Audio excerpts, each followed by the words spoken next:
Hello students, एक बार फिर से आप सभी का स्वागत है हमारे यूट्यूब चैनल पढ़ाई विद पीके में। तो दोस्तों, आज हम ज्ञान सेतु के सुबोध कार्य पुस्तिका के अपने कार्यक्रम को आगे बढ़ाते हुए विज्ञान खंड पर चर्चा करेंगे।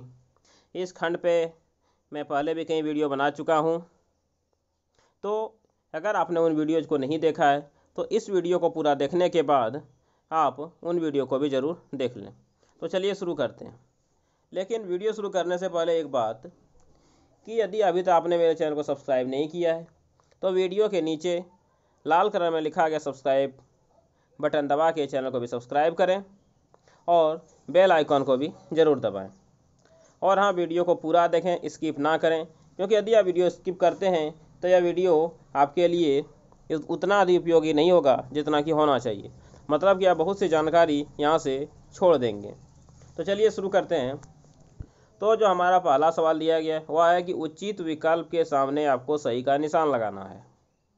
तो इसका जो पहला सवाल है वह है निम्नलिखित में से मानव शरीर का भाग कौन नहीं है। तो देखिए, मानव शरीर का मतलब कौन सा, इन चारों चित्रों में से कौन सा चित्र है जिनमें कि मानव शरीर नहीं है। देखिए, ये तो मानव की खोपड़ी है, ये तो मानव शरीर का भाग है। ये मानव की उंगली है, ये भी मानव शरीर का भाग है। ये मानव के कमर की हड्डी है, जिसको हम लोग कुल्हे की हड्डी बोलते हैं। तो ये भी मानव शरीर का ही भाग है। लेकिन देखिए, यहाँ पे आपको फूल दिखने, तो क्या ये मानव शरीर का भाग है? नहीं। तो आप यहाँ पे लगाइएगा इसमें सही का निशान, क्योंकि यह मानव शरीर का भाग नहीं है। तो चलिए अगले सवाल पे चलते हैं। हमारा जो अगला सवाल है वो आपको दिख रहा होगा कि मानव कंकाल बना होता है। तो मानव कंकाल किसको कहते हैं? तो जो हमारे शरीर को एक ढांचा देता है वही मानव कंकाल होता है। तो मानव कंकाल किससे बना होता है? अस्थि। अस्थि मतलब होती है हड्डियाँ। उपास्थि, अस्थि व उपास्थि दोनों, या कोई नहीं। तो आपने पढ़ा होगा, यदि नहीं पढ़ा है तो जो हमारा मानव कंकाल है, हमारा शरीर है, उस हमारे शरीर का कंकाल अस्थि और उपास्थि दोनों से मिलकर बना है। तो इस तरह से हमारा जो ऑप्शन होगा, ऑप्शन नंबर स हो जाएगा बिल्कुल सही। तो इसका जवाब ऑप्शन नंबर स, अ और ब दोनों। अगला सवाल है ऊपरी जबड़े एवं कपाल के मध्य की जो संधि है उसे क्या कहते हैं? तो देखिए, हमारे जो ऊपरी जबड़े है, मतलब कि जबड़ा किसको बोलते हैं? जिसमें हमारे दांत लगे होते हैं। तो ऊपरी जबड़े एवं कपाल के बीच जो संधि होती है उस संधि को क्या कहते हैं? तो उस संधि को हम लोग कहते हैं अचल संधि। तो उस संधि को हम लोग क्या कहते हैं? तो अचल संधि। तो इस तरह से आपका ऑप्शन नंबर जो यहाँ पे है द, वो हो जाएगा आपका सही। तो चलिए चलते हैं अपने अगले सवाल पे। तो हमारा जो अगला सवाल दिया गया है वह आपका इस प्रकार से है कि चित्र को पहचान कर नाम लिखिए। कि यहाँ पे कुछ चित्र दिए गए हैं, तो इस चित्र को पहचान के आपको यहाँ पे नाम लिखने हैं। तो देखिए, पहला चित्र आपको क्या दिख रहा होगा? ये हमारी रीढ़ की हड्डी है। ये हमारी क्या है? रीढ़ की हड्डी। तो रीढ़ की हड्डी को क्या बोला जाता है? तो इसको बोलते हैं मेरुदंड। तो ये हमारा हो गया मेरुदंड। तो आपको ये क्या लिखना है? यहाँ पे आपको लिखना है मेरुदंड।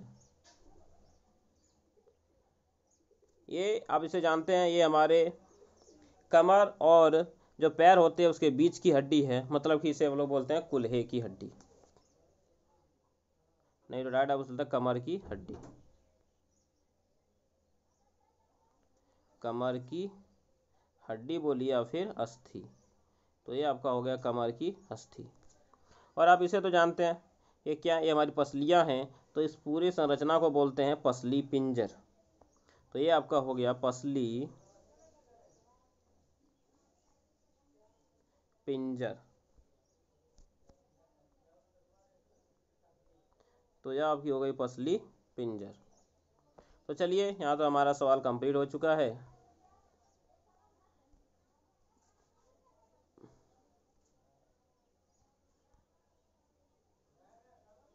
तो अब जो हमारा अगला सवाल है वो आपको दिख रहा होगा, सवाल नंबर 3 दिया गया है, मिलान कीजिए। देखिए, आपको यहाँ पे कंकाल, पसली पंजर, मानव खोपड़ी, श्रोणि अस्थियाँ दी गई हैं। यहाँ पे आपको मस्तिष्क को सुरक्षा प्रदान करना आपके कार्य दिए गए हैं। तो आपको बताना है कि इनमें से कौन सी हड्डी के क्या कार्य हैं। तो बताए कि जो कंकाल होता है वो क्या करता है? हमारे शरीर को एक ढांचा देता है, हमारे शरीर को एक आकृति देता है तो कंकाल का हो जाएगा शरीर को आकृति प्रदान करना। पसली पंजर क्या होता है? तो पसली पंजर क्या बोले? पसलियाँ होती हैं, उसके अंदर क्या होता है? उसके अंदर हमारे फेफड़े होते हैं, मतलब ये फेफड़े की सुरक्षा करता है पसली पंजर। तो पसली पंजर फेफड़े की सुरक्षा करता है। मानव खोपड़ी, तो मानव खोपड़ी कहाँ होते हैं? हमारे मस्तिष्क के बाहर, तो क्या करेंगे? हमारे मस्तिष्क की सुरक्षा करेंगे। इसी तरह से श्रोणीय अस्थियाँ, तो बताया कि श्रोणीय अस्थियाँ जो होती हैं वह हमारे पेट के नीचे होती है, फिर जिन्हें कुल्हा बोलते हैं, तो उसकी जो अस्थियाँ होते हैं वो तो क्या करेंगे? वो आमाशय से नीचे जाने वाले अंगों की सुरक्षा करेंगे। तो इस तरह से आपका ये सवाल हो जाता है यहाँ पे कंप्लीट। तो चलिए अब चलते हैं अपने अगले सवाल पे। दिया गया है आपके शरीर से निम्न अंगों की गति के बारे में उचित विकल्प चुन कर लिखिए। तो गर्दन, तो आपने गर्दन देखा होगा, गर्दन आपका पूरा घूमता है क्या? देखें आपका गर्दन जो है वो घूमता है? नहीं। बोलिएगा सर हमारा जो गर्दन होता है तो घूमता ही नहीं है, हमारा सर घूमता है, गर्दन नहीं घूमता है। तो इसमें क्या लिखेंगे कि गति बिल्कुल नहीं करता।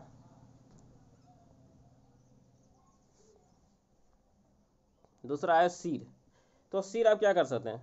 सिर आप क्या कहते हैं? अंशतः घुमा सकते हैं। आप क्या पूरा सिर घुमाने पाते हैं? आप देखिएगा कि पूरा सिर हमारा जो होता है वो नहीं घूमता है, तो सिर हो जाएगा आपका अंशतः घूमता है। अगला है आपका उंगलियां, तो उंगलियां जो होती हैं देखिए ये भी मुड़ती हैं, तो क्या पूरी मुड़ती हैं? आपका इधर तो मुड़ जाएगा, इधर मुड़ता है क्या? नहीं। तो क्या वो लिखेंगे इसके कि ये अंशतः झुकता है। एड़ी, एड़ी क्या करता है? तो आप जानते हैं कि जो एड़ी हमारी होती है उससे हम गति करा सकते हैं क्या? हाँ, ये भी क्या होता है? थोड़ा सा झुकता है, लेकिन पूरा ये भी आपका नहीं झुकता है। तो चलिए, तो मेरा हो गया गर्दन, तो गर्दन हो गया गति बिल्कुल नहीं करता। सिर अंशतः घूमता है। उंगलियां, उंगलियां भी देखते हैं आपकी पूर्णतः घूमती हैं क्या?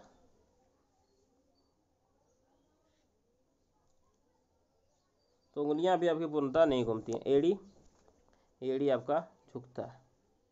तो देखिए यहाँ पे कुछ नहीं दिया गया, तो पूर्णतः जब घूमता हुआ दिया गया है तो इनमें हम क्या दे देंगे? तो इनमें हम उंगलियां दे सकते हैं, क्योंकि यहाँ पे हमें सभी ऑप्शंस दिए गए हैं। तो चलिए लिखते हैं एक एक ऑप्शन को।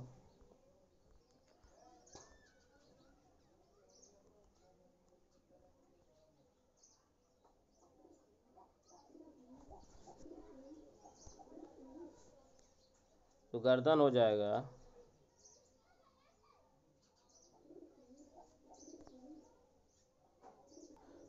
तो यहाँ पे आपका हो जाएगा गर्दन नहीं घूमता है। सिर, सिर को आप लिख सकते हैं कि पूर्णतः घूमती है, क्योंकि आप सिर को ऊपर नीचे दाएं बाएं कर सकते हैं। पूर्णतः घूमता है, ऐसे पूर्णतः हमारा सिर भी नहीं घूमता है, लेकिन चूंकि ऑप्शन में दिया गया इसलिए हमें लिखना पड़ेगा। अब देखिए उंगलियां, उंगलियां आपकी देखिए अंशतः घूमती हैं, ये आपकी आगे की ओर मुड़ तो जाती हैं, लेकिन पीछे की ओर आपकी उंगलियां जो होती हैं वो नहीं जाती हैं। आगे की ओर आ जाती हैं लेकिन पीछे की ओर नहीं जाती हैं। तो क्या हो जाएगा कि आपकी जो उंगलियां होती हैं वह अंशतः मुड़ती है। तो इसका सही जवाब हो जाएगा अंशतः मुड़ती हैं। ऐसे हमारे शरीर में ऐसा कोई भी भाग नहीं है जो कि पूर्णतः घूमता हो, लेकिन चूंकि ऑप्शन था इसलिए हमें लिखना पड़ रहा है। चलिए ठीक है, तो अंशतः मुड़ती है। अगला एड़ी, तो आपने देखा होगा कि हमारी जो एड़ियाँ होती हैं वह क्या करती हैं? वह भी गति करती हैं। तो इसका क्या लिखेंगे? तो यह भी क्या होता है? झुकता है। और जो एड़ियाँ होती हैं वह भी झुकती हैं।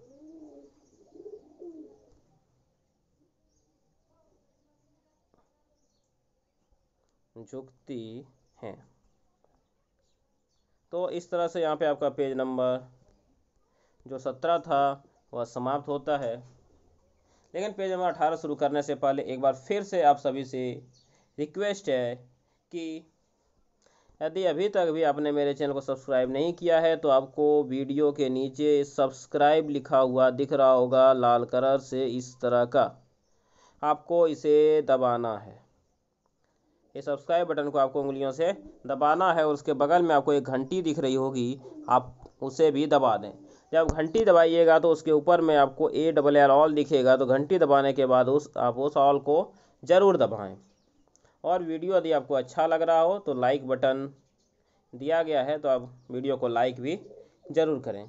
तो चलिए तो शुरू करते हैं अपना अगला पेज। हमारा जो अगला पेज है वह है आपका अभ्यास का पत्रक 11। हमारा जो अगला पेज है वह है आपका अभ्यास कार्यपत्रक 11 और यह आपका पेज नंबर है 18। तो चलिए इसके भी प्रश्नों को एक एक करके हल करते हैं। तो जो हमारा पहला प्रश्न दिया गया है कि उचित विकल्प के सामने सही का निशान लगाइए। पहला, निर्जीव वस्तु पर सही का निशान लगाइए। निर्जीव मतलब कि जिनमें प्राण नहीं होता है, जो गति नहीं करती है। तो आप जानते हैं कि जो कुत्ते होते हैं वो भी सजीव होते हैं, मछलियाँ भी सजीव होती हैं, पौधे भी सजीव होते हैं। क्या ग्लास सजीव होते हैं? ये श्वास लेते हैं, यह गति करते हैं, इनमें उत्सर्जन होता है? नहीं। तो यहाँ पे जो का सही आंसर हो जाएगा वो आ जाएगा आपका ग्लास, C नंबर। अगला दिया गया है सजीवों द्वारा अपशिष्ट पदार्थों का निष्कासन का प्रक्रम है। तो देखिए कोई भी सजीव, जैसे हम लोग ही हैं, तो हम लोग क्या करते हैं, हमारे शरीर में खाने के बाद जो पदार्थ बच जाते हैं, सांस लेने के बाद जो अवशिष्ट पदार्थ कार्बन डाइऑक्साइड निकलती है, या फिर जो शरीर के रूप में हमारे शरीर से पसीने आते हैं, तो उस प्रक्रम को क्या कहते हैं? तो उस प्रक्रम को हम लोग कहते हैं, आप लोग जानते होंगे, उसे कहते हैं उत्सर्जन। उसे हम लोग कहते हैं उत्सर्जन। तो सजीवों द्वारा अपशिष्ट पदार्थों के निष्कासन का प्रक्रम क्या कहलाता है? तो निष्कासन का प्रक्रम आपका कहलाता है, तो इस तरह से आपका ऑप्शन नंबर हो जाएगा अ, उत्सर्जन। अगला सवाल दिया गया है कि सजीव द्वारा श्वसन क्रिया से बाहर निष्कासित गैस है। अभी तुरंत बताएं कि सजीव जो श्वसन क्रिया से गैस बाहर निष्कासित करती है वह क्या होता है? Carbon dioxide. तो हम लोग क्या छोड़ते हैं? तो हम लोग छोड़ते हैं कार्बन डाइऑक्साइड। तो आपके यहाँ पे लगाना है सही का निशान। तो अगला दिया गया है कि दिए गए पादप जंतुओं को उनके आवास से मिलाइए। तो पता है शेर कहाँ रहते हैं? जल में या स्थल में? तो आपको पता है कि शेर रहते हैं स्थल में, उसको स्थलीय से मिलाएंगे। कमल कहाँ होते हैं? जल में, जलीय से मिलाएंगे। केंचुआ कहाँ होते हैं? तो केंचुआ भी आपके जो होते हैं वो आपके जल और स्थल दोनों में होते हैं। तो चीड़, चीड़ आपका एक पेड़ है, ये आपका स्थल पे होता है। याक, याक भी आपके स्थल में ही होते हैं। और जो डॉल्फिन है, डॉल्फिन आपका जलीय जीव है। तो और अब केंचुआ को आप जलीय जीव ही लिखेंगे। तो चलिए इस तरह से हमारा सवाल नंबर 2 भी कंप्लीट होता है। अब चलते हैं अपने अगले सवाल पे, जो कि हमारा सवाल नंबर 3 दिया गया है। रेखा अपनी कॉपी में सजीवों के प्रमुख लक्षणों को लिखते हुए कुछ लक्षण छोड़ देती है, आप इसे पूरा करने में मदद कीजिए। तो देखिए रेखा ने सजीव के कुछ लक्षण लिखे हैं, जिनमें है कि सजीव गति करते हैं, सजीवों में वृद्धि होती है, और 3 लक्षण उन्होंने नहीं लिखा है जिनसे कि हमें लिखने हैं।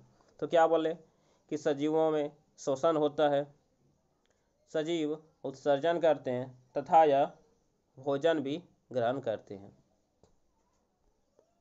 तो चलिए एक एक करके लिखेंगे, लेकिन चूँकि यहाँ पे जगह कम है इसलिए मुझे इसे जूम करना पड़ेगा। तो चलिए लिखते हैं पहला। तो पहला हमारा क्या हो जाएगा? तो बिल्कुल सही, तो पहला हमारा हो जाएगा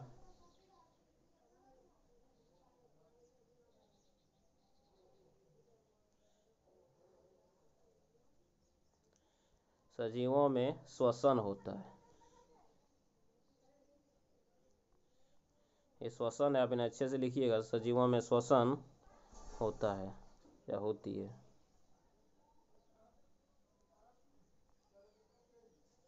अगला लिखेंगे क्या? तो सजीव भोजन ग्रहण करते हैं,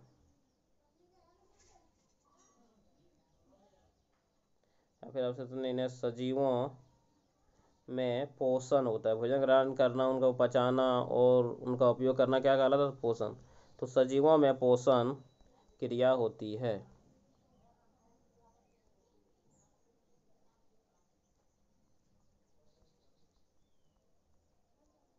और साथ में सजीव क्या करते हैं, तो सजीव जो पदार्थ बच जाते हैं जो शरीर के लिए उपयोगी नहीं होते हैं उसको शरीर से बाहर भी निकालते हैं, अर्थात उत्सर्जन करते हैं। तो सजीवों में उत्सर्जन भी होती है।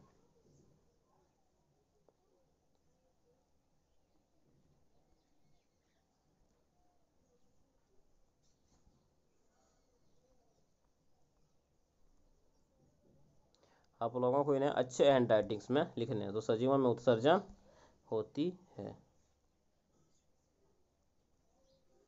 तो चलिए, इस तरह से हमारा ये सवाल भी होता है यहाँ पे कंप्लीट। तो चलेंगे हम अपने अगले सवाल पे, सवाल नंबर 4। तो सवाल नंबर 4 दिया गया है कि ऊँट रेगिस्तान में रहने के लिए किस प्रकार अनुकूलित हैं, कोई 3 बातें लिखिए।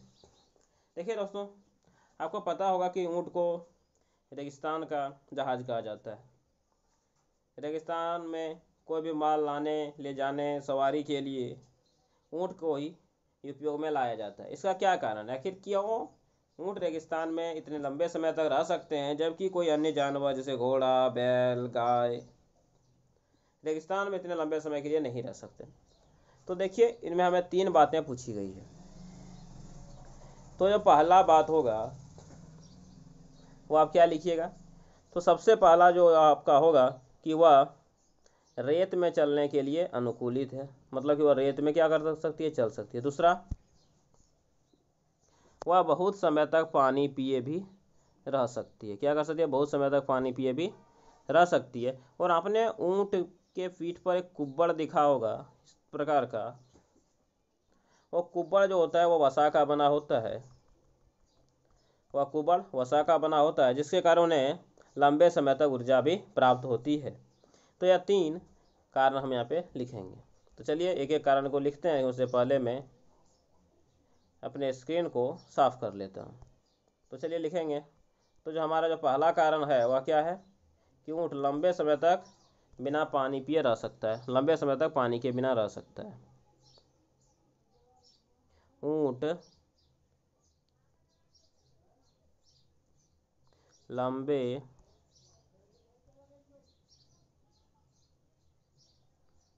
समय तक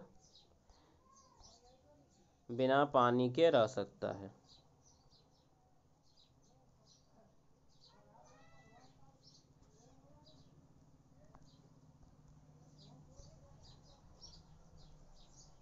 लेकिन हम लोग रह सकते क्या, नहीं, हम लोग तो अब एक दिन में ही हम लोग का हालत ख़राब हो जाता है।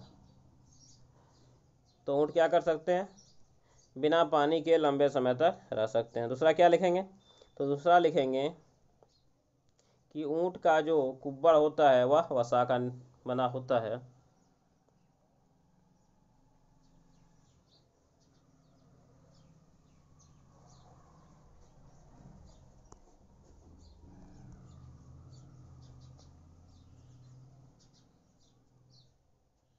वसा का होता है जिसके कारण उसे पर्याप्त ऊर्जा मिलती है।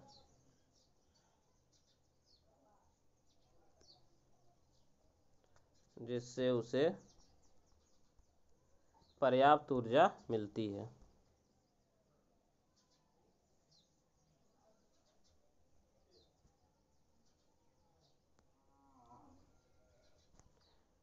पर्याप्त ऊर्जा मिलती है।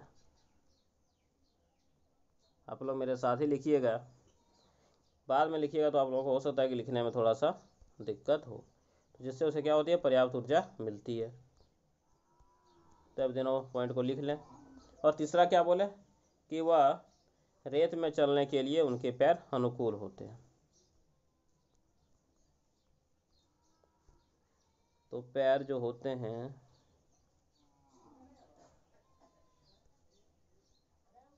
रेत में चलने के अनुकूल होते हैं। पैर जो होते हैं रेत में चलने के अनुकूल होते हैं।